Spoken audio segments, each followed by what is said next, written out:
चलो स्टार्ट करें। तो नेक्स्ट टॉपिक है हमारा verification of assets and liabilities. Verification of assets and liabilities. अगर मैं ऐसा बोलूं कि ऑडिटर जब ऑडिट करने जाता है तो ऑडिट के दो पिलर्स होते हैं। एक पिलर होता है वाउचिंग का और दूसरा होता है एसेट्स और वेरिफिकेशन का। वाउचिंग जो किया जाता है ट्रांजेक्शन्स का किया जाता है और वेरिफिकेशन किया जाता है किसका, एसेट्स का और लायबिलिटीज का। इन दो पिलर्स के बदौलत ही ऑडिटर अपने किसी रिपोर्ट में और कंक्लूजन में आता है और ये बताता है कि जो फाइनेंशियल स्टेटमेंट में है जो दिख रहे हैं वो ट्रू और फेयर वो दिखा रहे हैं कि नहीं दिखा रहे हैं। क्लियर है। अब वेरिफिकेशन का मतलब क्या होता है वो हमको देखना है इस चैप्टर में।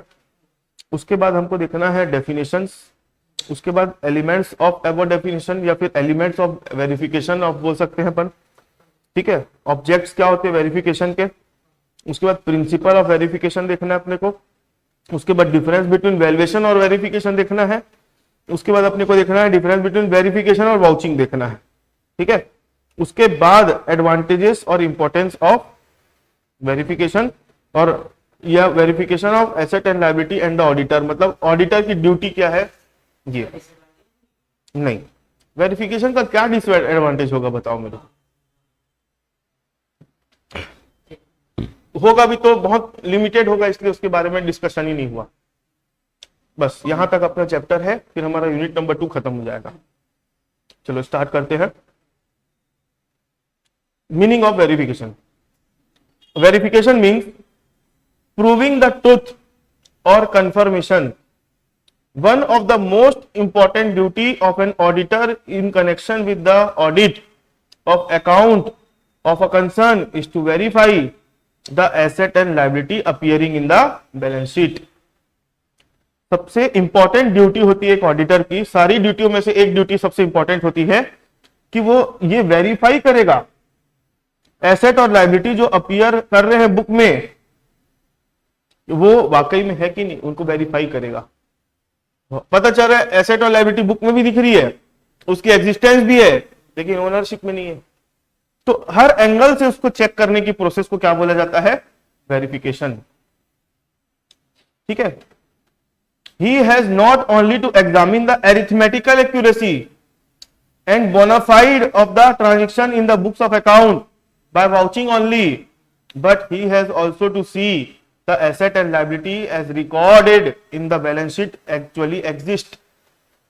उसको सिर्फ जो ट्रांजेक्शन हुए हैं उसकी एक्यूरेसी और उसके बोनाफाइडनेस को नहीं चेक करना है, बस उसको ये भी देखना है कि जो बैलेंस शीट में एसेट और लायबिलिटी अपीयर कर रहे हैं वो एक्चुअली में एग्जिस्ट है कि नहीं है। पता चल रहा है बैलेंस शीट में बिल्डिंग लिखा हुआ है, देख के गया तो बिल्डिंग ही नहीं है। फर्नीचर लिखा है, 10 फर्नीचर लिखा है, वहां जाकर देखे 2 ही फर्नीचर है। तो ऑडिटर ये सारे टर्म्स को पूरा एक एक चीज को चेक करेगा, वेरीफाई करेगा। The fact that there is an entry regarding the purchase of an asset and which has been founded to be correctly recorded is not a proof that the asset in the possession of the concern at the date of balance sheet। इसका मतलब क्या है, the fact that there is an entry regarding the purchase of an asset and which has been found to be correctly recorded is not a proof that the asset is in the possession of the concern that on the date of balance sheet। मतलब मान लो books of account में auditor vouching करने गया, auditor गया vouching कर रहा है। मैं बोला वाउचिंग करने के लिए ऑडिटर क्या करता है, बुक्स ऑफ अकाउंट को उठाता है, उसमें जो एंट्री है उसको पकड़ता है, फिर क्या उठाएगा, बिल्स और वाउचर को उठाएगा, उसको देखेगा, ये दोनों का आपस में क्रॉस चेक करेगा। अब ऑडिटर कंफर्म हो गया, हाँ भाई बैलेंस शीट में जो एसेट दिख रही है ना उसका बिल भी है मेरे पास। वाउचिंग के एंगल से तो कंफर्म हो गया कि हाँ भाई इसका खरीदने का, कोई मान लो फर्नीचर की बात करें, फर्नीचर खरीदा उसका बिल भी है और फर्नीचर खरीदे हैं वो बैलेंस शीट में भी दिख रहा है। तो ये तो वाउचिंग के एंगल से तो अपने आप को इंश्योर कर लिया वो। लेकिन जब देखने जाएगा कि भाई एक्चुअली वो फर्नीचर एग्जिस्ट कर रहा है कि नहीं, फर्जी बिल लाके तो नहीं डाल दिया है, ये करने के लिए ऑडिटर को क्या करना पड़ेगा, वेरीफाई करना पड़ेगा कि वाकई में वो जो फर्नीचर है, जो एसेट है, वो पोसेशन उसको पोसेस करती है कि नहीं वो बिजनेस, उसके एग्जिस्टेंस को, उसके ओनरशिप को भी चेक करेगा। ठीक है। It is the duty of the auditor to verify the existence of the asset as stated in the balance sheet, and he will be liable for any damage suffered by the client if he fails in his duty. The verification of asset involve the following points: comparing the ledger account with the balance sheet, ledger को check करो balance sheet से, verifying the existence of the asset on the date of balance sheet, satisfy that they are free from any charge or mortgage. ये भी check करना है कि वो जितने भी एसेट्स है वो किसी प्रकार की गिरवी तो नहीं रखे हुए कहीं पे. वेरीफाइंग द प्रॉपर वैल्यूज और asset were acquired for business. जो एसेट खरीदेंगे बिजनेस के लिए, ऐसा तो नहीं खरीदे गए हैं टीवी बड़ी वाली, ये टीवी यहां दिख रही है, मैंने किसके लिए खरीदा है? बिजनेस के लिए. ये टीवी मैंने खरीदी किसके लिए? बिजनेस के लिए. अब इसको मैं खरीदता घर के लिए और बैलेंस शीट में लिख देता बिजनेस में यूज कर रहा हूं, तो गलत है ना. एक मिनट ना. हेलो, जय श्री राम भैया. हाँ भैया बताओ. भैया मैं आपको 10-15 मिनट में लगाऊं फोन. हाँ लगा रहा हूं 10 मिनट में बस.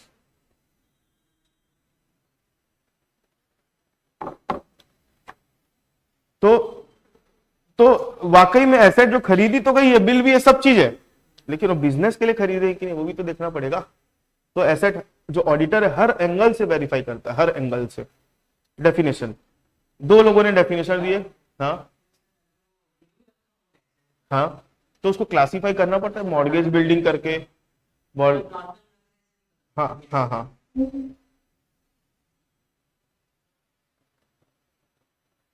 एक होता है फ्री होल्ड, एक होता है चार्ज अगेंस्ट चार्ज मॉर्गेज. ऐसा तभी तो देखना, कभी कभी क्वेश्चन बनाते हो तो बैलेंस शीट में लिखा रहता है फ्री होल्ड बिल्डिंग या फ्री होल्ड लैंड या मॉर्गेज बिल्डिंग, ऐसा लिखा रहता है. चलो डेफिनेशन, डेफिनेशन दो लोगों ने दी हुई है, स्पाइसर एंड पैगलर और J.R. Batliboi. Verification has been defined by several authors, some of which have been stated below. The verification of asset implies an inquiry to the value, ownership and title, existence and possession and the presence of any charge against the asset. मतलब verification में कौन कौन सी चीजें check करता है, पूरी बातें बता दी स्पाइसर एंड पैगलर ने. ऑडिटर जाएगा, वेरिफिकेशन के अंदर क्या क्या चीजें आती है वो बता रहा है. वेरिफिकेशन करेगा कोई ऑडिटर तो वो देखेगा, इंक्वायरी करेगा. इंक्वायरी किस किस चीजों से रिगार्डिंग इंक्वायरी करेगा? वैल्यू से. वैल्यू के लिए किसको पकड़ेगा? अभी अपन ने चैप्टर पढ़ा वैल्यूएशन, तो वैल्यू के लिए वैल्यूअर या फिर वो पूरी उस चीज को फॉलो करेगा. उसका ओनरशिप, उसके बाद उसका टाइटल, उसका एग्जिस्टेंस, उसका पोसेशन, उसका प्रेजेंस ऑफ एनी चार्ज या किसी प्रकार का गिरवी चार्ज तो नहीं है उस एसेट्स के ऊपर. ये सारी चीजें वेरिफिकेशन का पार्ट बनती. He must satisfy himself that really that they मतलब asset really existed at the balance sheet date and were free from any charge and that they have been properly valued. ये कौन बोलता है? J.R. बाटली boy. By analyzing the above definition, the following facts come forth. पहला, elements of above definition: there is no charge on asset, they have been valued by taking into consideration the physical situation, assets were not purchased for personal purpose, मतलब assets are purchased for business purpose, ownership of the asset lie in the hand of the organization, they have been shown in the balance sheet at the real value or fair value, the asset have been included in the balance sheet, all the liability have been included in the balance sheet, all assets have been shown in balance sheet on the basis of certain principles, assets were physically present at the date of balance sheet.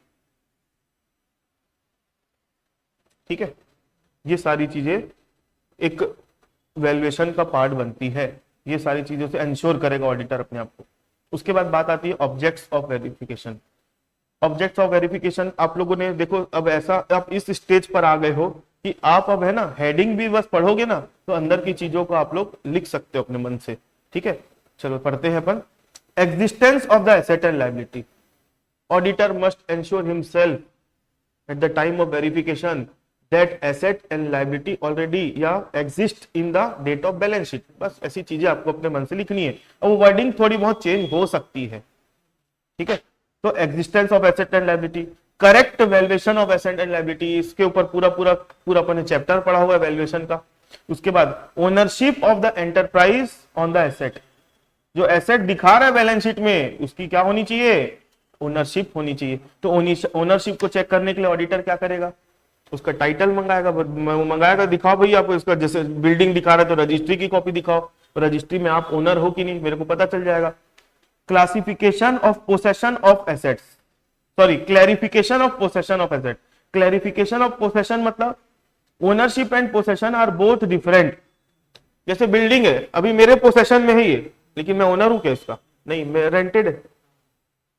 तो उसको आप building रखे हो तो उसका clarification दो, asset रखे हो तो उसका क्लैरिफिकेशन दो कि किस टाइप की ओनरशिप है कि नहीं है। ऐसा control over frauds and irregularities, verification में किसी प्रकार का फ्रॉड या इरेगुलरिटी हो रही है एसेट्स और लायबिलिटी के रिगार्डिंग, उसके वेरिफिकेशन के रिगार्डिंग, तो उसके ऊपर भी कंट्रोल होना चाहिए। मैथमेटिकल एक्यूरेसी, किसी भी प्रकार का कैलकुलेशन अगर इन्वॉल्व है, जैसे for example calculation of depreciation, तो ये सारी चीजें जो कैलकुलेशन वाली पार्ट है उसमें मैथमेटिकल क्या होनी चाहिए, एक्यूरेसी। एक होता है फ्लोटिंग चार्ज, एक होता है फ्लोटिंग चार्ज। फ्लोटिंग चार्ज मतलब देखो, चार्ज मतलब होता है जैसे आप कहीं से लोन लिए, आपने लोन लिया, तो लोन लिए तो मान लो आपने अपने किसी एसेट को उसके अंडर चार्ज दे दिया, मतलब गिरवी रखा दिया, तो ये हम बोलेंगे एसेट जो है चार्ज है। क्या है, charge, charge against loan. Charge का मतलब समझ में आया कि आपने अपने एसेट को किसी के पास गिरवी रखा दिया, तो उसको बोलेंगे वो एसेट क्या, चार्ज है। तो चार्ज जो होती है ना भाई, दो टाइप की होती है, एक होती है फिक्स्ड चार्ज और दूसरी होती है फ्लोटिंग चार्ज।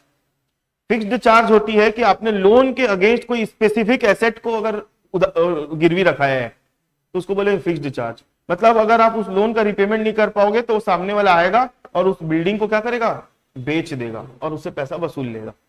इस टाइप का जो चार्ज होता है उसको फिक्स्ड चार्ज बोलते हैं। तो दूसरा होता है फ्लोटिंग चार्ज। फ्लोटिंग चार्ज मतलब आपने लोन लिया, अपने बैलेंस शीट के अंदर जो भी एसेट दिख रही सबको गिरवी रखवा दिया, मतलब कोई पर्टिकुलर एसेट नहीं है गिरवी, सारी एसेट्स गिरवी आपकी, तो उसको बोलते हैं फ्लोटिंग चार्ज। जैसे खास करके सीसी लोन होता है, जानते हो, ओडीसीसी, कैश क्रेडिट लोन होता है, जानते हो, तो उसमें स्टॉक गिरवी रखा रहता है, स्टॉक।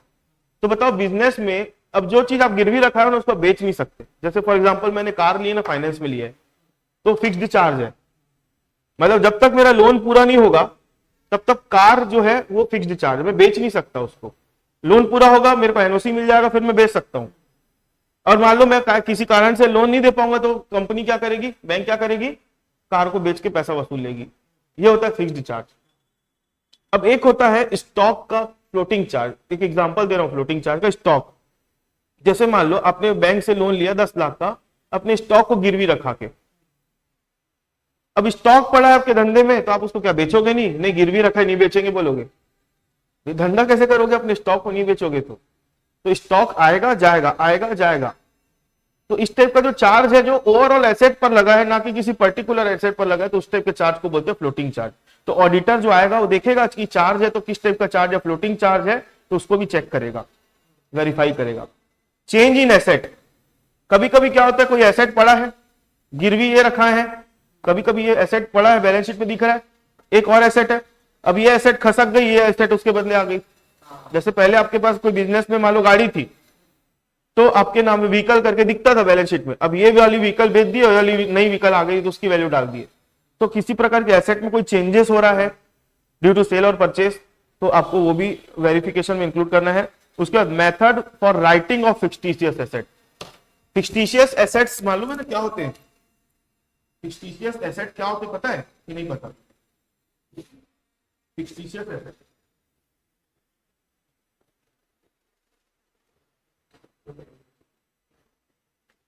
फिक्सटिशियस एसेट मतलब ऐसे एसेट जो एक बुक एंट्री के थ्रू आते हैं, वो एक्चुअली एग्जिस्ट नहीं करते बैलेंस शीट में दिखते रहे। तो फिक्सटिशियस एसेट को समय समय में राइट ऑफ करना पड़ता है। क्या करना पड़ता है? राइट ऑफ करना पड़ता है। तो राइट ऑफ करने का मेथड को भी वेरीफाई करना पड़ेगा एक ऑडिटर को। तो ये वेरिफिकेशन का क्या होता है? ऑब्जेक्ट्स होता है। क्या क्या है? कितने ऑब्जेक्ट्स हमने पढ़े? 9। उसमें कितने ऑब्जेक्ट्स लिखे हैं? ज्यादा है कि कम है? होगा ना? नहीं है, चलो छोड़ो। ऑब्जेक्ट्स ऑफ वेरिफिकेशन, तो टोटल कितने हुए? 0.9। तो पहला है existence of asset and liability, दूसरा correct valuation of asset and liability, ownership of the enterprise on the asset, clarification of the possession of asset, control over fraud and irregularities, mathematical accuracy, floating charge, change in the asset और method of writing off fictitious asset. ये 9 point आपको objects में लिखना है। उसके बाद principle of verification, principle of verification, तो पहला होता है फिजिकल इंस्पेक्शन, दूसरा होता है principle of review, recomputation, comparison, confirmation, examination of date. Principle of verification का मतलब होता है, सिंपल सी बात है, while verifying the asset certain points are necessary to be kept into consideration which are known as the principle of verification.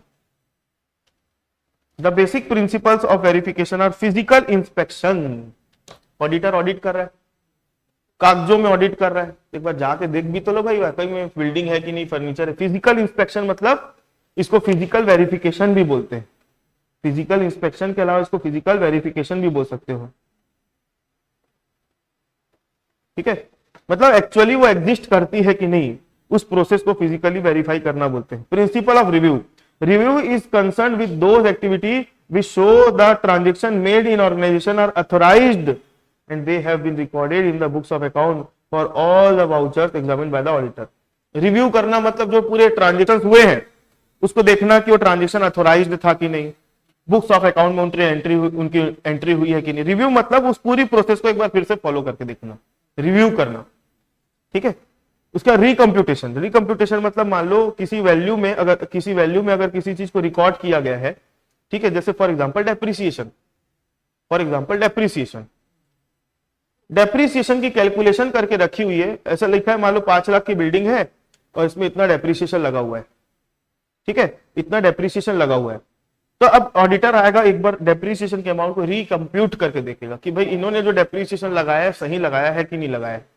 ऐसे test basis पे, सबको नहीं करेगा, तो टेस्ट बेसिस पे कंप्यूट करके देखेगा। उसके बाद कंपैरिजन करके देखेगा अपने इसी साल के डेटा को, मतलब उस बैलेंस शीट के इस साल के डेटा को पिछले साल के डेटा के साथ, या उसी को जो सब्सटीट्यूट करता है उसके डेटा के साथ कंपेयर करके देखेगा कि भाई ये चीजें सही रीजनेबल बेसिस पर हो रही है कि नहीं हो रही है।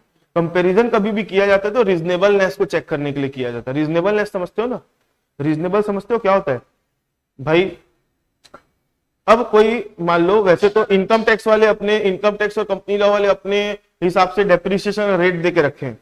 फॉर एग्जांपल मैं दूसरी बात बोल रहा हूं, मार्केट में मान लो बिल्डिंग के ऊपर 10% डेप्रिसिएशन चार्ज किया जाता है। अब ये भाई ने क्या किया, 30% डेप्रिसिएशन लगा के रखा है।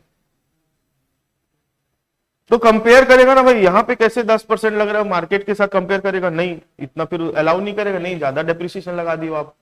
मतलब अपनी ही चीजों को दूसरे के साथ कंपेयर करना ताकि उसका रीजनेबलनेस चेक किया जा सके। जैसे इनकम फ्रॉम हाउस प्रॉपर्टी में पढ़ाया था तो फेयर रेंट आप लोगों को बताया था। फेयर रेंट का मतलब क्या होता है? ऐसी वैल्यू जो मार्केट में चल रही है। तो मतलब आपने कंपेयर किया ना उसको अपने मकान की वैल्यू से। उसका कंफर्मेशन मतलब confirmation means certification of asset appeared in the balance sheet. By confirmation it can be known that whether the ownership and possession of asset lies in the hand of the enterprise. In the same way liability have been determined properly or not can also be ascertained by the confirmation. Confirmation मतलब इससे confirm हो जाता है audit कि asset वाकई में उसके ownership और पोसेशन में है कि नहीं, और लायबिलिटी जो है वो प्रॉपर्ली डिटरमाइंड है कि नहीं। ऐसा तो नहीं है लायबिलिटी ज्यादा है कम दिखाया है, या लायबिलिटी कम है ज्यादा दिखाया है, ऐसा तो नहीं है। एग्जामिनेशन ऑफ डॉक्यूमेंट्स, बिल्डिंग है लाके दिखाओ भाई अपना क्या बोलते हैं रजिस्ट्री की कॉपी, लोन है तो आप रेंट एग्रीमेंट लाकर दिखाओ, किसी भी प्रकार का आपको क्या करना पड़ेगा, उसका डॉक्यूमेंट देखना पड़ेगा, ठीक है। Those documents concerned with the asset and liability should be examined through which it can be ascertained that the original documents related to the asset and liability are true or false. They are invoice, ownership paper, order paper, agreement paper, etc. ठीक है, इसको मैं काट रहा हूं, ये line काम की नहीं है।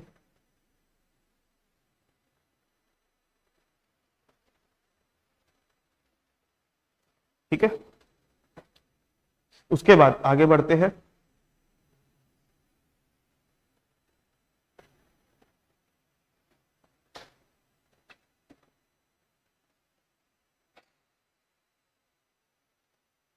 उसके बाद हम बात करेंगे difference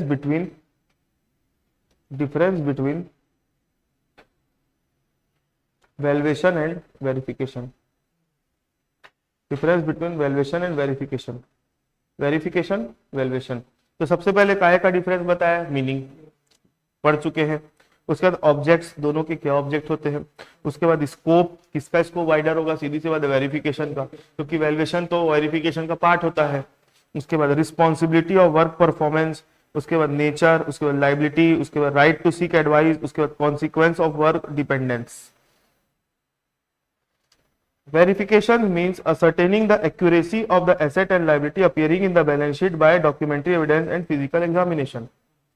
Valuation, on the other hand, valuation means testing the accuracy of the valuation of the asset and liability according to the accepted accounting principles.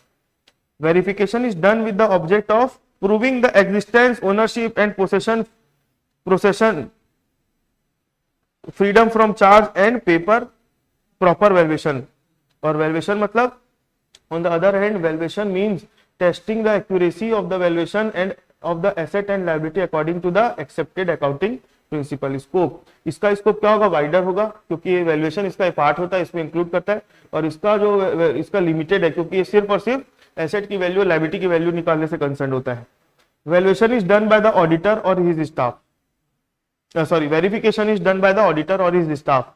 On the other hand, valuation is done by the client staff but tested by the auditor on his staff or his staff. Nature, verification is the objective. Verification is objective. It is based on the documentary evidence and physical examination. On the other hand, यहाँ पर verification जो होता है ना objective होता है बोल रहा है, जबकि वैल्यूएशन जो होता है वो सब्जेक्टिव होता है। It is based on documentary evidence and certificate given by valuer and official of the client. Objective इसलिए क्योंकि यहां पर ऑडिटर जो होता है, यहां पर अब सब्जेक्टिव मतलब क्या होता है पहले ये बताओ। मतलब जो चीजें आप सामने देख रहे हो उसकी वैल्यूएशन मतलब वो एकदम फिक्स्ड है, इसलिए सब्जेक्टिव की बात हो रही है। और वेरिफिकेशन में इसके अलावा और भी बहुत सारी चीजें है ना, इसलिए इसको ऑब्जेक्टिव रखा हुआ है। लाइबिलिटी, यहाँ पे the auditor himself does not work on verification, it does not rely on certificate provided by others. The auditor himself does the work of verification, मतलब खुद ही वो वेरिफिकेशन का काम करता है, इसलिए वेरिफिकेशन के लिए उसको किसी की सर्टिफिकेट की जरूरत नहीं पड़ती। लेकिन on the other hand auditor is not liable for incorrect valuation as he is not the valuer, he can depend on or rely upon the certificate given by the valuer or official of the client. हाँ तो भाई valuer auditor तो बोलेगा ना मैंने तो भाई certificate लिया था, अब मैं थोड़ी बिल्डिंग का आर्किटेक्ट हूं, मैंने थोड़ी उसकी पढ़ाई की है कि इसमें गलती इसने की है ना, तो मैं क्यों उसका लाइबल। हाँ अगर वो सर्टिफिकेट नहीं लेता, ऑडिटर अपने मन से कुछ भी वैल्यू को बोल देता सही है तो लाइबल होता, उसने तो बकायदा सर्टिफिकेट लिया तो कोई दिक्कत नहीं है। Right to seek advice, in verification auditor does not seek any advice from other, लेकिन यहां पर वैल्यूएशन के केस में ऑडिटर को एडवाइस लेनी पड़ती है। Sequence of work, the work of valuation is done first, the work of verification is done, interchange हो गया ना पॉइंट, ठीक है मैं इसको ठीक कर देता हूं, एक मिनट रुक जाओ, आप लोग उसको सुधार लेना नोट्स में। ऊपर क्या लिखा है पहले ये पढ़ो, ऊपर वेरिफिकेशन है ना, ठीक।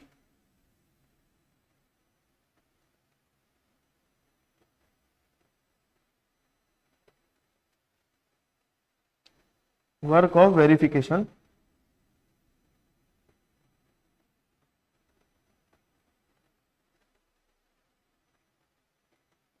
Work of verification is done after valuation, the work of valuation is done first, ठीक है। उसका dependence, the work of verification is done on the work of valuation, verification जो किया जाता है वैल्यूएशन के काम के ऊपर ही किया जाता है, but the work of valuation does not depend on the verification. ये हो गया आपका किसका किसका डिफरेंस, वेरिफिकेशन और वैल्यूएशन का। उसके बाद वेरिफिकेशन और वाउचिंग का, बहुत ज्यादा नहीं है, छोटा सा ही है ये, वाउचिंग और verification. The main object of vouching is to examine the accuracy of the transaction on the basis of vouchers. On the other hand, the object of verification is to examine the physical appearance of the asset and their ownership. Time. The work of vouching can be done any time in the year, but the work of verification is done always at the end of the year when when the balancing of account is over. मतलब vouching जो है साल में कभी भी कर सकते हो, लेकिन वेरिफिकेशन जो होगा बैलेंस शीट के डेट पर किया जाएगा, जिस डेट पर बैलेंस शीट बनाई जा रही है। Utility. The utility of working is that it indicates the relevance of account with the organization.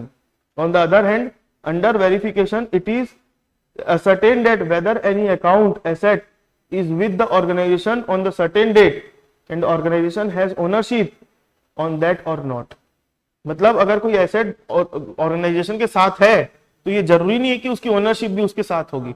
एक बहुत चीज होती, एक ऐसी चीज होती है, सेल और लीज बैक नाम की एक चीज होती है, सेल और लीज बैक। जानते हो क्या होता है सेल और लीज बैक? क्या होता है, सुनो मेरी बात। मान लो मेरे पास पैसा नहीं है, लेकिन मेरे को एक और बहुत बड़ी मतलब कोई एसेट की जरूरत है। जैसे फॉर एग्जांपल मेरा एक टारगेट है कि मेरे को है ना आगे चल के पब्लिशिंग हाउस खोलना है, ठीक है, तो मेरे को वहां के लिए प्रिंटर मशीन चाहिए और लगभग 70 लाख की आती है और मेरे पास 70 लाख नहीं है। तो मैं क्या किया, कुछ समय के लिए लोन वोन करके जहां से भी 70 लाख रुपए अरेंज किया, कुछ एकदम कम टाइम के लिए। और मैंने क्या किया मालूम है, 70 लाख रुपए से मैंने एक बहुत बड़ा क्या खरीद लिया, मशीन खरीद लिया, और उसका मैंने बिजनेस स्टार्ट भी कर दिया और प्रॉफिटेबल चल रहा है बिजनेस। 2 महीने बाद मैंने कोई एक और आदमी को जुगाड़ किया, बोला एक काम कर भाई, ये मशीन को मैं तेरे को बेच देता हूं, तू रख, यूज मैं करूंगा और इसका किराया तेरे को हर महीने देते रहूंगा। जैसे मान लो आपके पास बहुत सारा पैसा बैंक में एफडी करा के रखे हो, मैं बोलूंगा एफडी तोड़वा दे, वहां तेरे को 6% मिल रहा है, तो एक काम कर वहां 6% ले, मतलब 70 लाख तू मेरे को देके तू एक काम कर मशीन खरीद ले वापस, मशीन की ओनरशिप आपकी, यूज करूंगा मैं, और आपको वहां 6% मिल रहा है, मैं आपको 20% देता हूं, चलो साल का, आप भी खुश, मेरे पास पैसा वापस आ गया घूम फिर के, मशीन भी आ गई और पैसे को मैं जिससे लिया था उसको रिटर्न कर दिया, और आप भी खुश मैं भी खुश। तो इस टाइप का जो ट्रांजेक्शन होता है उसको सेल और लीजबैक बोलते हैं।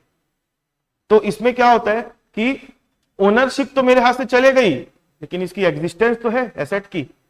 तो इस टाइप का अगर कुछ होता है तो ऑडिटर को बैलेंस शीट के डेट में एक एक चीज, वेरिफिकेशन है ना, कोई छोटी मोटी चीज नहीं है, ऑडिटर को पूरे चारों तरफ से अपने दिमाग को खुला रखना चाहिए, ठीक है। यूटिलिटी हो गया, उसका scope, the scope of vouching is narrow, on the other hand the scope of, वही तो अभी बताया मैं आपको वाउचिंग का। The utility of working is that indicate the relevance of account with the organisation.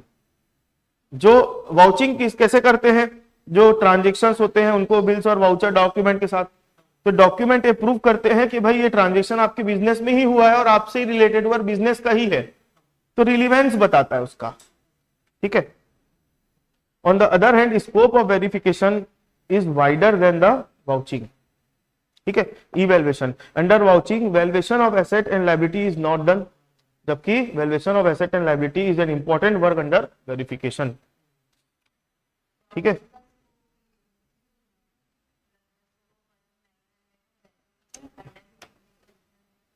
हाँ, मतलब इसमें सिर्फ बुक्स ऑफ अकाउंट को किया जाता है और यहाँ पर पूरे एसेट्स के वैल्यूएशन को चेक किया जाता है, मतलब उसकी वेरिफिकेशन को देखा जाता है।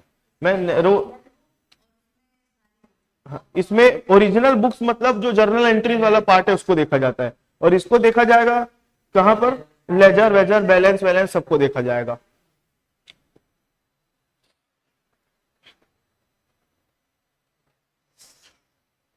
Advantages or importance of verification. Following are the main advantages or importance of verification. Verification is the base for valuation, assets and liability. With the help of verification, physical presence of the asset can be ascertained. With the help of verification, misappropriation of asset can be known. Overvaluation or undervaluation of asset can be known by the verification. Investor confidence can be raised. With the help of verification, development of current work can be known. समझ गए point? जैसे मान लो building under construction है, valuation करा दी तो पता चलेगा ना भाई कितना % कंप्लीट हो गया बिल्डिंग। जैसे कल मेरे पास एक काम आया, प्रोजेक्ट रिपोर्ट बनाना है। एक्चुअली अब क्लाइंट का नाम डिस्क्लोज नहीं करूंगा, लेकिन मैं आपको ये दिखाऊंगा। मेरे पास अभी क्लास खत्म होने के बाद बताऊंगा। मेरे पास एक प्रोजेक्ट रिपोर्ट बनाने का वो आया कि भैया मेरे को प्रोजेक्ट रिपोर्ट बनवाना है। मैं बोला ठीक है, तो क्या क्या डॉक्यूमेंट लगेगा बताओ। मैं बोला पहले काम क्या है पहले वो बताओ, क्या करते हैं सामने वाले का, लोन का रिक्वायरमेंट कितना है, बैंक कौन सी है, सब पूछा। बोला भैया यहां पर है ना, इनको क्या करना है, इनका एक है ना कोल्ड स्टोरेज बनवाना है। बोले कोल्ड स्टोरेज, कोल्ड स्टोरेज जानते हो? मैं बोला देखो भैया कोल्ड स्टोरेज होगा तो वहां पे बिल्डिंग बनी होगी, प्लांट लगा होगा, वो कूलेंट मतलब ठंडा करने वाला पूरा प्लांट लगा होगा, सब चीज लगा होगा। तो उसका मेरे को है ना आप कुछ एस्टिमेट दो, तो कि मैं अपने मन से थोड़ी बता पाऊंगा भाई कि कितने रुपए का क्या खर्चा आ रहा है। तो मैं बोला एक काम करो आप है ना मेरे को वैल्यूएशन सर्टिफिकेट दो। तो वो आदमी मेरे को, ये देखो मैं आपको अभी क्लास ओवर होने के बाद दिखाऊंगा, वैल्यूएशन सर्टिफिकेट दिखाया। तो छोटा सा ही कोल्ड स्टोरेज, ज्यादा बड़ा नहीं है। तो उसका 52 लाख रुपए का मेरे को वो भेजा है सर्टिफिकेट। 52 लाख, मतलब जमीन की कीमत है अपने जगह, उस बिल्डिंग के स्ट्रक्चर की जो कीमत है तो उसके लिए मेरे को उसने 52 लाख रुपए का प्लांट की कॉस्ट बताया है। मैं बोला बैंक कितना फाइनेंस कर रही है? तो बैंक 80% फाइनेंस कर रही है। तो ये कुछ इंफॉर्मेशन मैंने कलेक्ट किया और उसके बेस पे मैं उसको कल प्रोजेक्ट रिपोर्ट बना के दे दूंगा, कल या परसों जैसा भी। तो मेरा बोलने का मतलब है, तो मैं तो एक्सपर्ट नहीं हूं ना वैल्यूएशन का, तो मैंने अब सामने वाले से क्या मंगवाया, इंजीनियर से वैल्यूएशन रिपोर्ट मंगवा लिया। तो उसके बेस पे अब मैं क्या कर सकता हूँ, सामने वाले से मतलब रिपोर्ट बना के दे सकता हूं मैं। ठीक है, तो वही यहाँ पर बोलना चाह रहा है कि अगर मान लो कोई काम चल रहा है, अंडर कंस्ट्रक्शन है, तो वहां पर इंजीनियर आता है, वेल्वर का काम करता है और वो आपको क्या कर सकता है, आपको प्रोग्रेस बता सकता है काम का। By verification charges on assets can be known. Verification से एसेट के ऊपर कोई चार्ज है तो वो भी पता किया जा सकता है। लिस्ट ऑफ सिक्योर्ड और unsecured loan can be ascertained with the help of verification. मालूम है ना सिक्योर्ड लोन और अनसिक्योर्ड लोन क्या होता है? ऐसा लोन जो किसी एसेट के ऊपर जो चार्ज लेके दिया गया है, गिरवी रखा के सिक्योरिटी देके लोन दिया गया है, तो उसको सिक्योर्ड लोन बोलेंगे। और बिना सिक्योरिटी वाला लोन है तो उसको unsecured loan. With the help of verification asset having and not having ownership of the organization can be known. If any asset which has been taken on lease can be known. तो ये हो गया advantages और importance of verification. अब last topic of this chapter, verification of asset and liability and the auditor, या फिर duties of auditor, duties of auditor with respect to